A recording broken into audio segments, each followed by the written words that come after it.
the decision of how your child's going to be educated, what your child's education will be, and how terrifying that decision is. You feel that their whole future's on the line, what's going to happen.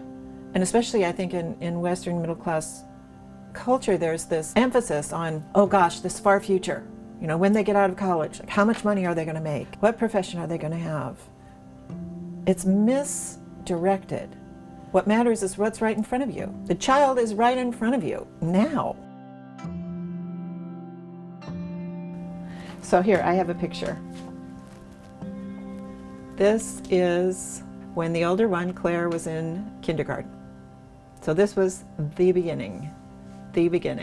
And here is a picture of the family on the last day of homeschool. The younger child's year-end assembly in grade 11 at home. I'm Catherine Reed. I'm author of this book that just came out, The Genius of Home, which is subtitled Teaching Your Children at Home with the Waldorf Curriculum.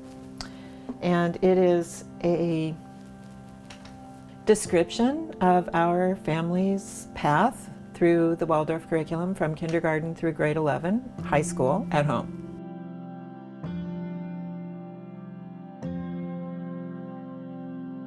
If you have the attitude towards parenting that the child just needs to fit in with the adults and the child needs to be kind of shaped and the adults really, in a way, take precedence, then you're not going to be too interested in this curriculum. Because this curriculum is based on a very different attitude, which is that the child is a gift. The child is a gift. And what the child brings is a gift. The predominant approach to education, I think, in this country at least, in history and present day, is of kind of filling up the child. You're filling up the child with facts or knowledge, or even if you say skills, but still, they are lacking something that you're going to give them. And that's the role of the teacher, to give them that thing. The phrase, you know, from Locke, I think it was Locke, this phrase, the tabula rasa, the empty tablet, the empty slate, is what they are when they start. And it's the responsibility of the adults, the teachers, to fill up that empty slate. And the Waldorf curriculum is almost exactly the opposite of that from the beginning.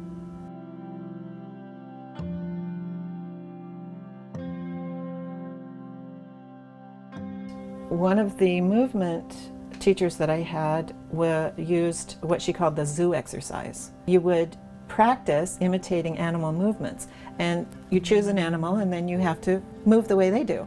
So it's kind of like practicing moving your body and becoming skilled at moving in different ways. It was clear, I mean, they were very skilled. But so this is just an example of I'm giving the lesson, but I'm drawing them into it, and I'm trying to, you know, draw their own skills and abilities and knowledge forth. To talk about what's living in the Waldorf curriculum, I really think you have to go back to the child's destiny. And that means really being open to the idea that, you know, the individual exists before they are born, they exist before they incarnate, and they are active and working before then and making choices and coming for a purpose. And the incarnating is a process. It's a long process. And education has to do with supporting that process.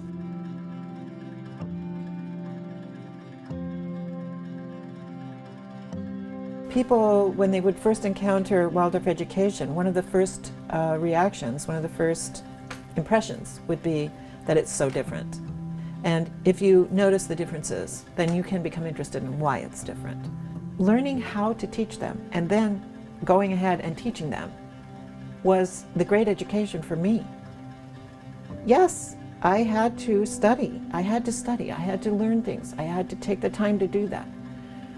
But I was changed just as much as they were, I would say. I'm giving a memoir, I'm talking about our own experiences, and that can be, I think, evocative in some ways, especially if people have children the same age that I'm talking about at any one time. But I also want there to be some road signs in there that say, if you're interested in this, go in this direction. I respect what you're doing. I know what you're doing. You're trying to do your individual school in your individual family. I just want people to be encouraged. You can do what's right for your family. That's the way I see the book.